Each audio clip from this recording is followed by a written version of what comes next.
boa noite, meus amigos. Estamos de volta para mais um Jogo do Poder, pela Rede CNT, uma rede da família Martinez. Recebo hoje aqui novamente, com grande satisfação, o cientista político Emerson Servi, professor da Universidade Federal do Paraná. Vamos falar, dando sequência à nossa série de programas sobre as eleições de 2014. Boa noite, obrigado. Boa noite, Rocha. Noite fria de domingo, só tenho que agradecer teu sacrifício. Bom, eu queria começar falando com você sobre a eleição presidencial, começar de cima para baixo. E o ponto diferencial dessa semana foi essa nota do Banco Santander, a nota interna, em que o banco aponta, de certa forma, revela, de certa forma, uma preferência do sistema financeiro, do grande capital, pela candidatura do Aécio Neves e contra a presidente Dilma, né, revelando ali que se ela sobe na pesquisa, a Bolsa perde ponto, né? Se ela cai na pesquisa, a Bolsa ganha ponto. Primeira questão, por que terminou essa lua de mel do grande capital do sistema financeiro com o governo do PT, que teve seus bons momentos durante o governo Lula? E se isso tem algum impacto no eleitorado que, afinal de contas, vai nas urnas em outubro votar? E se essa medida da Dilma, na tua área, de liberar depósito compulsório, a parte do depósito para os bancos, é reflexo, é coincidência, é reflexo desse mau humor do sistema financeiro com o governo federal? Olha, Rocha, ainda não estou convencido que seja um mau humor generalizado no sistema financeiro, nem que esse caso de amor antigo, que já tem uma década entre governos do PT e sistema financeiro, tenha acabado. Pelas repercussões e pelas consequências dentro do próprio banco que vieram a público, me parece que foi uma ação isolada, que ganhou uma proporção que é muito característica das campanhas eleitorais modernas. Quer dizer, foi um comunicado que o banco imediatamente reconheceu como equivocado, que não deveria ter feito, inclusive disse que demitiria os responsáveis. É claro que isso não deve acontecer, mas que teria circulado em menos de 1% dos correntistas, para menos de 1% dos correntistas. Só que como caiu na rede, isso ganhou uma proporção gigantesca, né? Eu não duvido, aliás, eu acredito que para uma parcela de rentistas do Brasil, esse tipo de aviso, esse tipo de comunicado vem acontecendo já há algum tempo. É uma parcela muito reduzida daqueles que ganham muito com pequenas variações. Por outro lado, se a gente colocar na balança, estas previsões do sistema financeiro mais erram do que acertam, não é? Então, me parece que não é tanto um sistema. Os bancos nacionais privados, por exemplo, não têm do que reclamar e não estão reclamando dos governos do PT, né? Nunca tiveram do que reclamar. Agora, o efeito disso para a campanha, o efeito disso para o voto é praticamente nulo, né? Nós estamos uma democracia de massa, onde nós temos mais de 60% da nossa população é eleitora, e você tem aí uma parcela muito pequena que poderia, né, nenhuma eventual consequência, sofrer algum dano que não tem efeito algum para a massa do eleitorado brasileiro. Bom, vamos lá então. A Dilma vem desde sempre, né, no último 1 ano e meio, ela vem aí na faixa de, para mais ou para menos, 40% de intenção de voto, né? Ela passou pelas manifestações de junho de 2013, teve uma queda, depois se recuperou e veio o pré-copa, que foi a previsão do caos, e ela manteve ali aquela faixa de 36% a 40%, e terminou a Copa, ela continua nessa faixa aí em qualquer pesquisa que você fizer. Ela está muito próxima, vamos dizer assim, a posição dela é de muita proximidade de matar a eleição no primeiro turno. E aí a dúvida é se vai ter eleição no segundo turno ou não. Pergunta, com essa proximidade que ela tem a poucos pontos de liquidar a eleição no primeiro turno, e a gente olhando esse cenário com apenas 3 candidatos, ela, o Aécio Neves e o Eduardo Campos. O Eduardo Campos vem na faixa de 10 e recalcitrando. Vem pesquisa, vai pesquisa, ele cai, né? Não consegue avançar além disso. Se esse cenário continuar, qual é a chance de nós termos um segundo turno com apenas 2 candidaturas protagonistas no primeiro turno, assim, do jeito que a coisa está andando? Então, com relação à eleição, se nós olharmos as 2 eleições que nós tivemos presidente, candidato à reeleição, 98 Fernando Henrique e 2006 Lula, 2014 Dilma será a terceira, em julho de 98 e em julho de 2006, Fernando Henrique e Lula tinham aproximadamente as mesmas intenções de voto que Dilma tem hoje. A avaliação de governo da Dilma está um pouco abaixo, fora da margem de erro, né?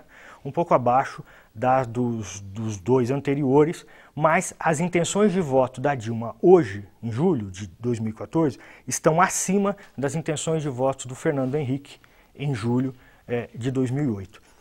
O que a gente tem que entender é que uma coisa é avaliar o governo. Então você pode olhar para o governo e dizer, olha, esse governo está bom, ou esse governo não está bom, não é? Ou esse governo é regular. Outra coisa é decidir o voto. Na hora de decidir o voto, a decisão nunca é absoluta, ela sempre é relativa. O candidato A não é bom ou ruim absoluto, ele é melhor ou pior que o candidato B. Portanto, ainda que a avaliação não seja boa, ainda que o ambiente seja negativo, na hora que a campanha começa e na hora que o eleitor vai decidir o voto, ele pensa quais são as alternativas, né? E para ser candidato a presidente no Brasil, o político precisa ter 3 coisas. Uma candidatura precisa ter 3 coisas. Primeiro, nome nacional. Segundo, estrutura partidária ou de coligação nos estados, né? E dinheiro. Você falou do Eduardo Campos, que ele fica ali em torno de 10, não está conseguindo passar de 10. O Eduardo Campos, ele tem um nome no Nordeste, mas não é um nome nacional, né? Foi um ministro de Estado em um ministério que não era um ministério tão visível, né? E ele precisava estruturar as campanhas nos estados, coisa que ele não conseguiu fazer, né? Então o PSB não consegue lançar candidatos em vários estados, o PSB está apoiando ou o candidato do PT ou o candidato do PSDB ao governo. Lembra que quando o Garotinho saiu candidato a presidente, inclusive o Paraná teve candidato a governador, né, pelo PSB, para dar palanque para o Garotinho. O Garotinho chegou a 15% no final, com uma estrutura, um nome que era um pouco mais visível que hoje tem, visibilidade que hoje tem o Eduardo Campos, mas com muito menos dinheiro, né? A atração da Marina para a chapa do Eduardo tem muito mais a ver com financiador do que qualquer outra coisa e com um pouco de imagem pública também no país, porque afinal de contas ela já foi candidata. Então, o cenário montado é um cenário que vai ou definir no primeiro turno ou levar para o segundo turno com as 2 candidaturas que estão aí. Eu quero falar sobre esse negócio da Marina na volta do intervalo. Vou ter que chamar o intervalo, que eu quero saber o seguinte: que prejuízo teve o processo eleitoral para os interesses da oposição com a saída da Marina do cenário, com um candidato a menos? Daqui a pouquinho, depois dos comerciais. Não saia daí. Voltamos aos estudos da Rede CNT para a sequência do Jogo do Poder, hoje com o cientista político Emerson Sérvio. Bom, vamos lá então. Quando a Marina decidiu se filiar ao PSB, o Roberto Freire fez um pronunciamento duro na ocasião, que ele estava oferecendo o PPS para que ela fosse candidata à presidência pelo PPS, reclamando que a oposição tinha perdido. Hoje, olhando o cenário hoje, é possível avaliar isso, que a oposição perdeu? Pode ter perdido ou pode ser apenas uma reacomodação. A questão é, a oposição perde quando ela redistribui os votos ou deixa de distribuir os votos que são da oposição, ou ela perde quando ela deixa de atrair votos que seriam votos do governo. Olhando o resultado de 2010, me parece que há uma superestimativa do capital eleitoral da Marina. A Marina chega no final e na última semana de setembro de 2010 com 10%, 12% das intenções de voto. Nessa semana, o Serra começa a atacar a Dilma com a questão do aborto. E a Dilma começa a responder o Serra com a questão do aborto. Dilma e Serra, em uma semana, em 5 dias, nos últimos 5 dias do primeiro turno, perderam cada um 5 milhões de votos. e esses 10 milhões de votos migraram para a Marina. Por causa do bate-boca sobre o aborto. Sempre que há campanha negativa, tanto quem ataca quanto quem é atacado, perdem. Ambos perdem. Por isso é que existem muitos candidatos de partidos nanicos que estão em campanha para atacar, para tentar livrar um pouco esse efeito negativo do principal interessado. O que aconteceu foi que a Marina acumulou votos que foram perdidos, tanto por Dilma quanto por Serra, na última semana do primeiro turno. Isso praticamente dobrou os votos dela. Para a gente encerrar esse assunto da campanha presidencial e migrar para a nossa aldeia, tem uma última questão. A oposição vem batendo no discurso da corrupção o tempo todo, há algum tempo, né? Insistindo nesse tema, procurando pegar os escândalos que marcaram aí os governos do PT, sobretudo agora, ultimamente, essa questão de Passadina, e com esse discurso, vamos dizer, com essa embocadura, com essa ferramenta, vem agora essa denúncia de que o Aécio Neves fez uma desapropriação de um aeroporto numa propriedade que é de um tio dele, que foi construído quando o tio dele era prefeito, com desvio de recursos da prefeitura, quando o avô Tancredo era governador. Isso, né? 83. E uma coisa estranha, estatizando um aeroporto privado. Quando você olha para o programa do PSDB, a orientação é de privatizar, não estatizar. Que tipo de estrago isso pode fazer na imagem do Aécio e que repercussão a gente pode esperar desse episódio?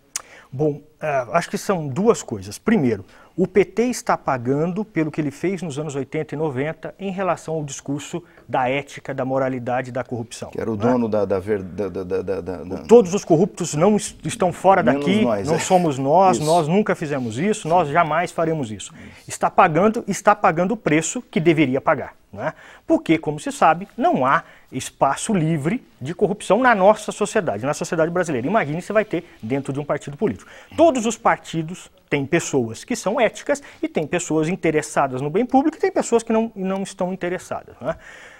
Então, esse discurso da oposição, né, ao PT, apontando o dedo e dizendo, vocês também fazem, é um discurso esperado, como um discurso de oposição ao governo. Isso tem efeito numa campanha eleitoral? Pode ter ou pode não ter. Quando não tem? Quando o discurso da corrupção pega tanto lá quanto cá. Pega tanto no governo quanto na própria oposição. Talvez, há quem diga que teria sido melhor estratégia do PSDB começar já há um ano apresentando as propostas de governo, ou antecipando a campanha de fato, e não prendendo-se a essa discussão de corrupção, imoralidade, que todo mundo sabia não levaria a lugar nenhum. Pois a hora que abrisse a caixa do PSDB, veríamos que também há problemas como há em qualquer outro partido.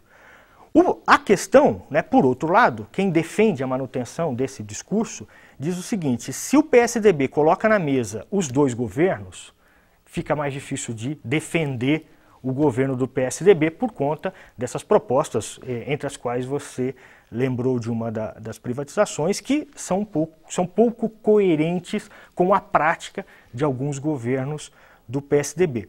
Então, o que nós precisamos de fato, Rocha, é começar a campanha. A campanha não começou. Até agora nós tivemos mais de um ano, de uma campanha dos meios de comunicação de oposição ao governo, e isso é bom, é saudável, é bom que se faça crítica ao governo, ainda que haja exageros, né? Mas no momento em que a campanha começa, em que todo mundo tem o espaço para apresentar, olha, o meu governo fez isso, o seu governo fez aquilo, e aí o que você acha que é melhor, eleitor? Aí é que o eleitor vai começar a se interessar. Nesse momento, Rocha, é uma parcela muito pequena da sociedade que se mobiliza com essas questões todas envolvendo o governo A, o governo B, o candidato A ou o candidato B. É uma pena que a gente já tenha um mês de campanha eleitoral e a gente não tenha visto campanha eleitoral ainda nas ruas, né? Quer dizer, isso dificulta a vida do eleitor. E pouco se sabe o que os candidatos querem fazer. Os candidatos não estão aparecendo, né? Quando foi sexta-feira, eu me assustei. Estava trabalhando, ouvi um carro de som com uma musiquinha de um candidato. Falei, nossa, a primeira vez nessa campanha, agora ontem eu passando na rua vi uma placa de um candidato a deputado federal, a primeira placa também, que sabe, um mês depois em que as coisas estão autorizadas. Me parece que os candidatos estão com medo de sair à rua, estão com medo de olhar para as pessoas, porque, em boa medida, todos fizeram uma campanha negativa em relação à política no último ano, e agora eles têm que enfrentar a sociedade na rua. E parece que todo mundo está fazendo reunião fechada, reunião pequena. Eu não tenho visto os candidatos na rua. Isso é muito ruim, porque dificulta a renovação. Né? A gente pensa muito em presidente, em governador, mas quanto menos campanha nós tivermos, menores são as chances do eleitor olhar para as alternativas, para deputado, por exemplo, e dizer, bom, de fato, esse cara aqui eu não conhecia, esse cara aqui pode ganhar meu voto. Se ele não tem essa possibilidade, ele vai ficar com os conhecidos, porque vai chegar no dia da eleição, ele vai ter que ter um candidato. Bom, nós tivemos aí um mês já, né? Vamos completar quase que um mês das convenções. A surpresa, na última hora, foi a candidatura do senador Roberto Requião, a governador, que se imaginava que talvez o PMDB não tivesse candidato. Como é que você está analisando esse quadro no Paraná? Nós temos aí outros candidatos e tal, mas, na verdade, nós temos 3 protagonistas nesse processo todo. Isso é uma pesquisa agora do Instituto Visão, que eu não conheço, não sei avaliar, mas foi registrada no tribunal, foi divulgada, e o resultado em Curitiba, para mim, pelo menos, foi surpreendente, né? O governador Requião despontando, né, na frente dos outros 2 candidatos, né? Realmente é impactante porque o Curitiba foi um problema na vida do Requião nos últimos 10 anos. Uhum. E a rejeição que se fala, né? Como é que você está enxergando esse processo? Então, tem uma questão que pode não ser apenas o Requião, mas também a oposição. Historicamente, os candidatos a governador à reeleição, nós só tivemos 2, né? O Lerner e o próprio Requião, eles tendem a não conseguir manter as votações que tiveram na eleição, nos grandes municípios, para a reeleição, né? Em 98, quando o Requião era candidato à oposição e Lerner era candidato à reeleição, o Requião fez 57% de votos em Curitiba. Não é que isso foi votação do Lerner, do Requião, desculpa. É que o Lerner perdeu espaço em Curitiba, em Londrina, em Maringá. O mesmo aconteceu com o Requião depois. Não é?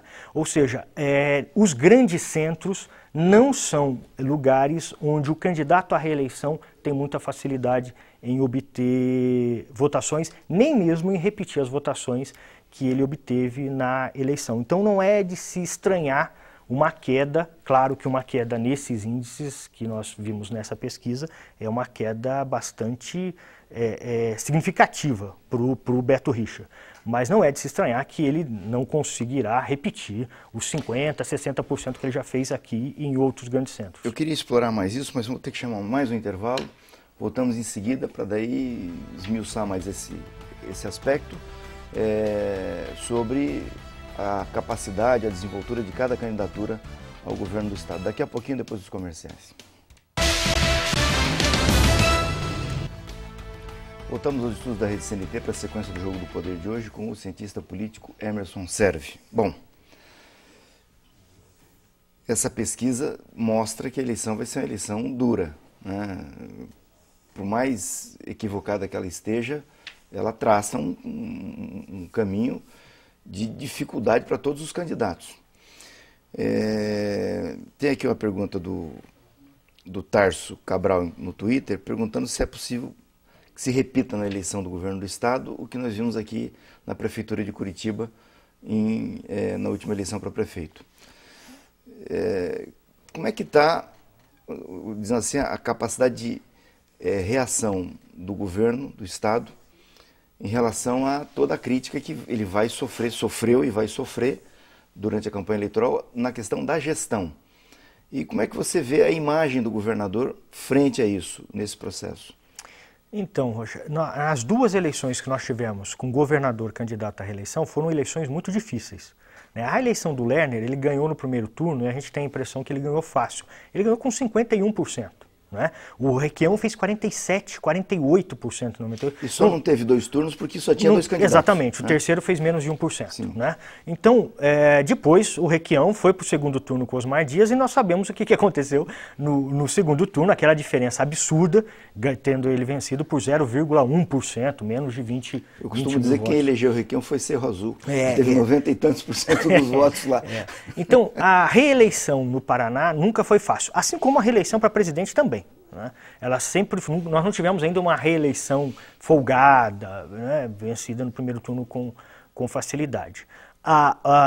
Talvez o cenário diferente que a gente tenha hoje é um cenário de que nós não temos uma disputa polarizada, né? Devemos ter um terceiro candidato, mas tudo indica que haverá uma forte crítica ao governo, à atual gestão, já está havendo, né? Por parte do Requião, muito mais por parte do Requião do que por parte da própria Gleisi ou do próprio PT.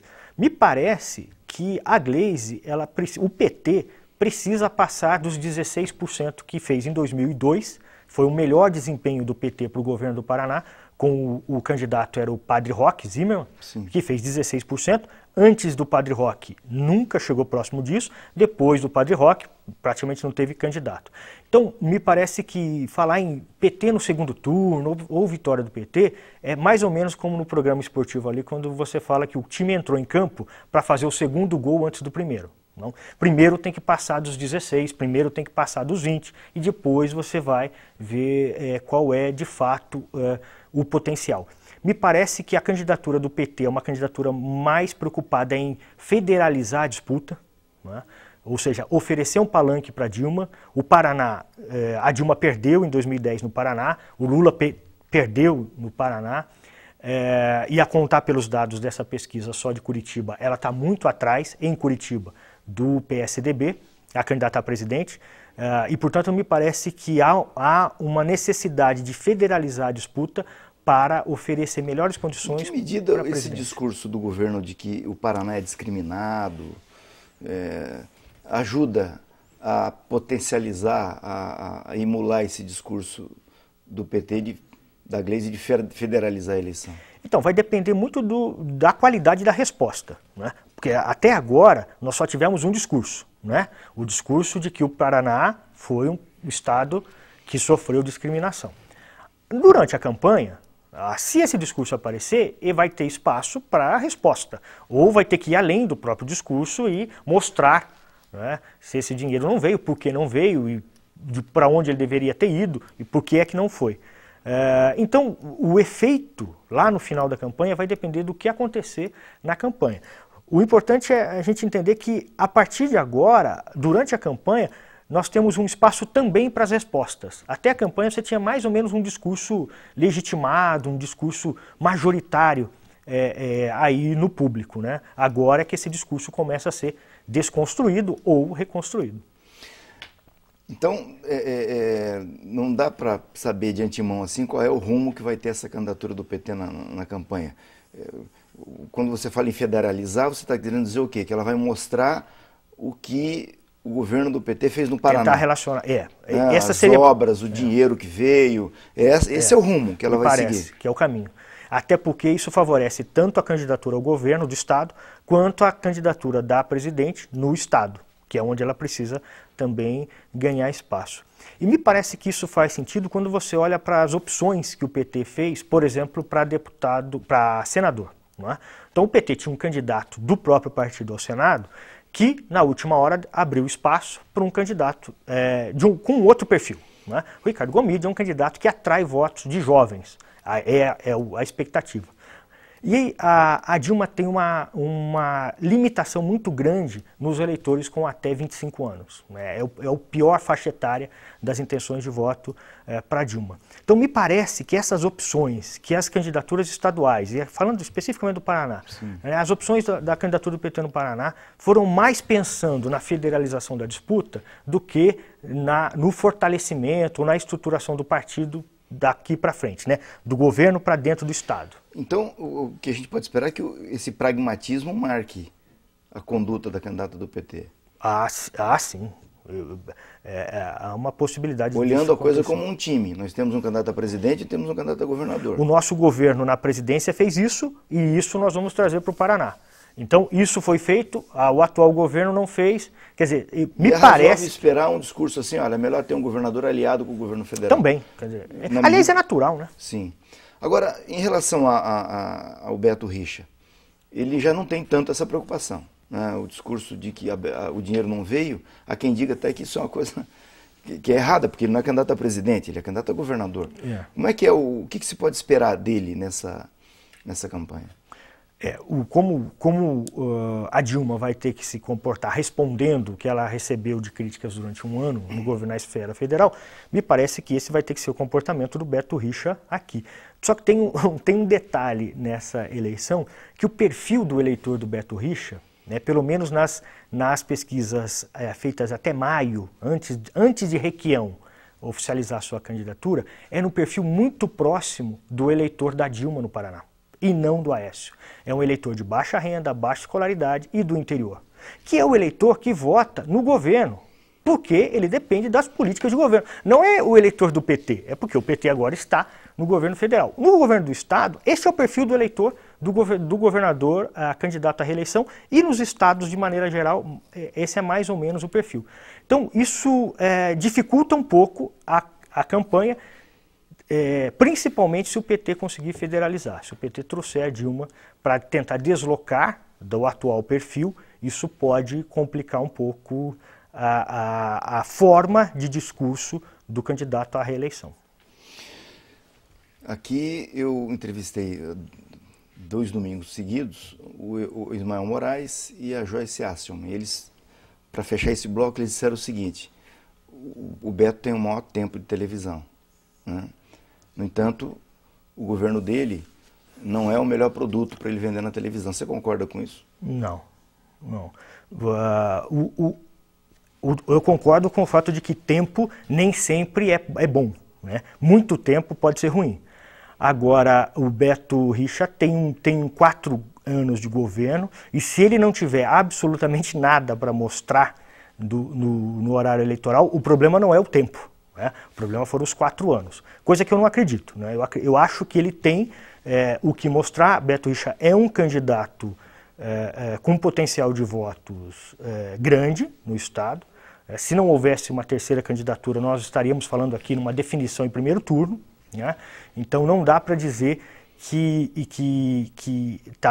é muito complicada a vida dele. Além do mais, a estrutura partidária, a estrutura de candidaturas a deputado e a prefeituras do interior, que é quem define, de novo, né, a reeleição, ela é uma estrutura que não mudou das últimas gestões para agora. Então ele é um candidato que, sabendo utilizar esse tempo, ele pode transformar isso em capital eleitoral, sim. Bom, vamos a mais um brevíssimo intervalo e voltamos em seguida para dizer como é que vai ser esse embate de um ex-governador com o atual governador nas áreas onde o governador realmente ainda mantém muito poder, muita influência. Daqui a pouquinho, depois do intervalo, com Emerson Serve.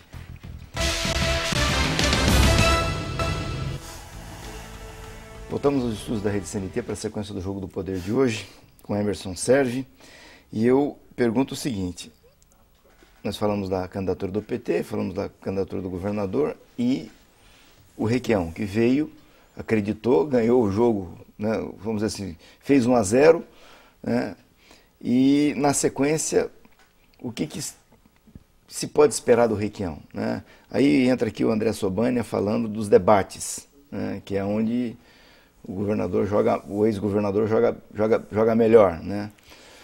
O que se pode esperar do Requião? Ele, afinal de contas, ele vai conseguir fazer um estrago grande nesse eleitorado que, historicamente, é mais chegado ao governador, que é do pequeno município, né, dos locais menores do estado, onde a presença do governo do estado tem mais efetividade, depende mais do governador.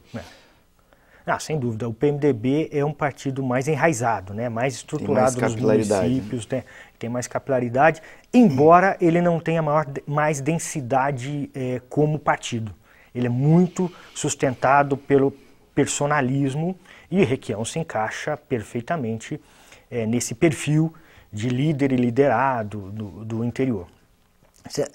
A gente estava falando no bloco anterior sobre as eleições passadas, né? Então, se a gente for pensar na disputa mais próxima da atual, que foi a de 98, quando tinha Lerner, candidato à reeleição, Requião, candidato à oposição, Requião fez 47% de votos no primeiro turno.